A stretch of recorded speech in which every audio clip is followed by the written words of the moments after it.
Hello everyone, welcome back to another slew of art tips here with Neko. Yeah, I haven't decided what I'm going to call this little series yet, but I'm just going to go with the tips as they come to me. So I was working on this little piece here. For a little special project, and the video probably won't come out until I actually start doing it. But yeah, I was just doing my rendering and my coloring and stuff like that. And I was like going over it, and my layers are a mess and everything. But I was looking at this overall image and I was thinking, hmm, you know, something is missing. This image feels rather incomplete. Something is just not right to settle in like that complete feeling and emotion. What is it? And I was squinting my eyes and looking over and over and like looking away and looking back, and I actually began to realize it is difficult to focus on my actual focal point. Um, and you can probably tell by now, the focal point is this girl right here, right? And this is my focal point. Now, the reason it's hard to focus on her, it's because everything around her, I actually have to tell you anything. Everything around her is actually the same value. This is roughly the same value. This is roughly the same value.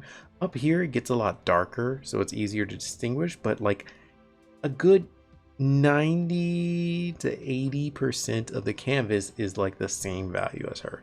So of course she's getting lost. And that's not good. That's not good. I need to bring as much focus on her as I can. Now, there are, in general, two ways to bring focus on a character.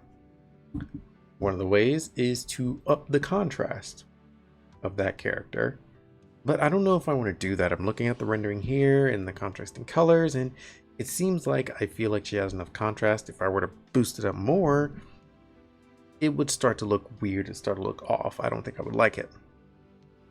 So then we might have to go with the other option, right? So how do we really view this?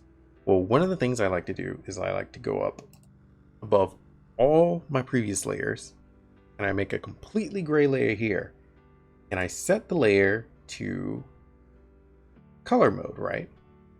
So you click this tab here and you go down and you set it to color. What this does is this changes all of your layers. Well, it pretty much colors them gray, right? And it doesn't affect like the brightness or anything or skew the actual values or tones. Just simply colors over everything. Great. It's exactly what we want, because then we get the true value of everything that's going on. And as I cut that on, you can see obviously around here the entire way, everything is very much the same tone. So once I did this, it became very, very clear. Okay, she does not have enough focus. So then my next adjustment was like, okay, obvious.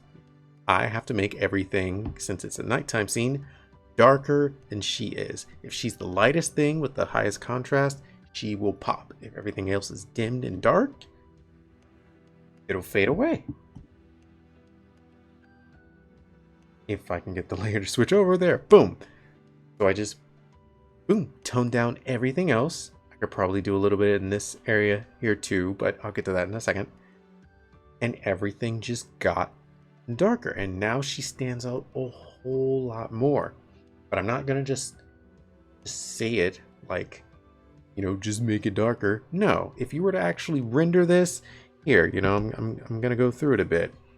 I'm gonna render some of this on here. Let me find a good brush. It's gonna take a minute, right? You gotta go in, color stuff in, make sure you do the right amount of pressure.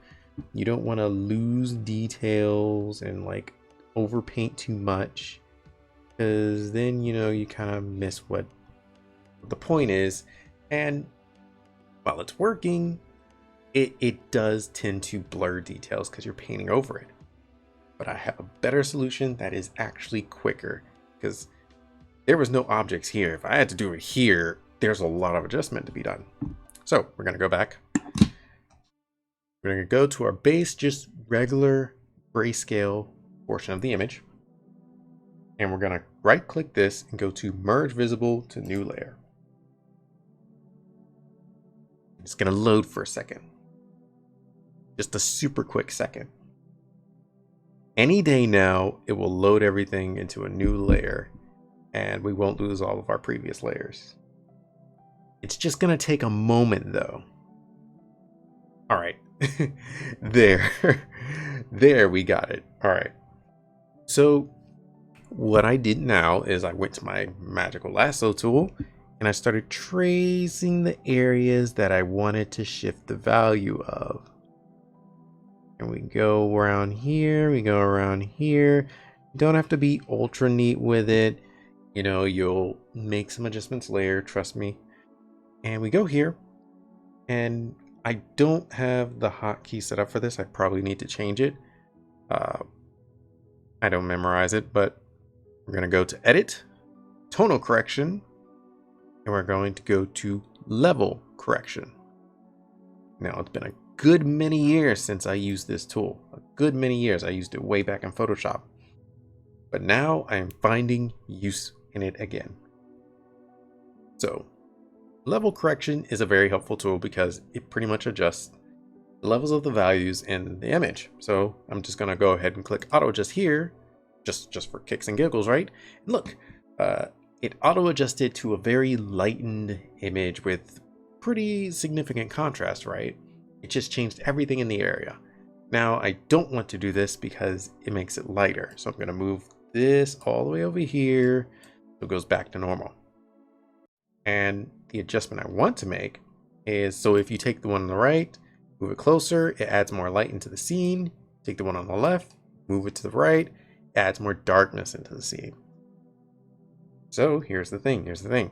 But if you take the middle one and move it up or down, it affects the contrast and the darkness as well. So what I want to do is I want to take the middle tone and move it up a bit. And just move it right there. And the reason I use the middle tone is that I don't really want to alter too many of the values in the scene. I don't want to kill the values, right? Because if I use the light tone, it just kind of kills the values. They just kind of become non-existent. Or if I flip the dark tone, everything kind of like starts to merge together. And I don't want that.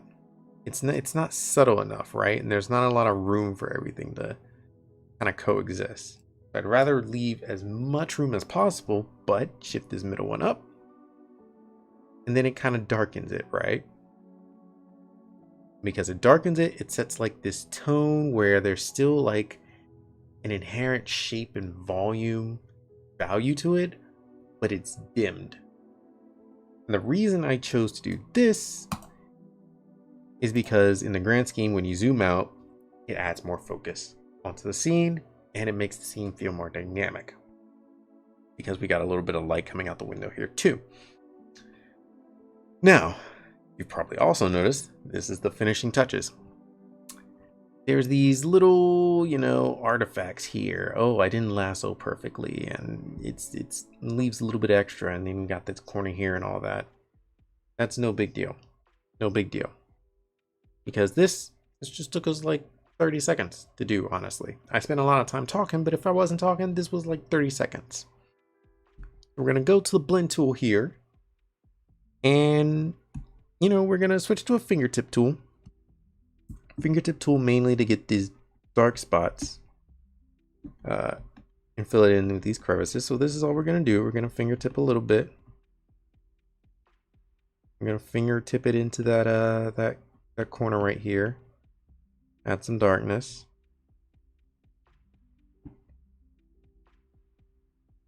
A little bit into these contour edges. And now we're going to switch back to the blend tool. We're just going to blend it out. Just going to blend it together. And since this is a darker area, not our focal point, not a high contrast point, you don't need like ultra amounts of detail. You can use the blend tool here. know what I mean? Like if some detail is lost, it's no big deal, right? This is not the focus. So it doesn't need to be ultra detailed. Boom, you blend it in, it's right in the scene. Like nothing happened. So yeah, that was my trick, right? But here's the deal. Now we're looking at it and we're thinking, oh dang. Like we fixed the values, but we still don't have any colors. So this is a layer without color. Gotta get to that. Because all we have to do is switch this layer mode to brightness, and boom.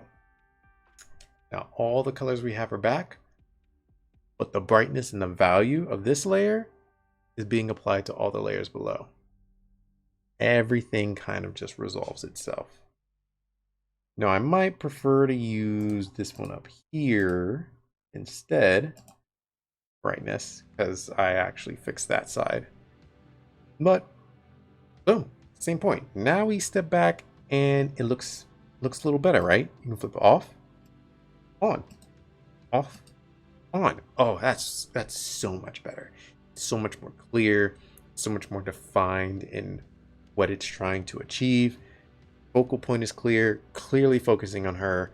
Everything else is support. Nothing else is like competing for attention. It's exactly, your eye is completely straight drawn to her. And while there are some additional things I can add to the image, and I probably will get to that eventually, this was the time for this tip now, and this was just a great way of just quickly adjusting values. So if you ever look at your image and you're like, these values kind of suck ass, excuse my French, but you can just simply do that with a grayscale layer and just pump down the brightness, and boom, it'll blend it in, fix everything for you, and you can even paint over on this like afterwards and add, more touches on it. Anyway, that was the tip. Thank you for tuning in. I hope you utilize this, pump your art up to the next level. Don't let those values be slipping. Bump up that contrast, clear up that focal point, and don't forget to like, subscribe, and tune in to the next video and all that jazz. I appreciate you watching. Make some great stuff, and I'm out. Deuces.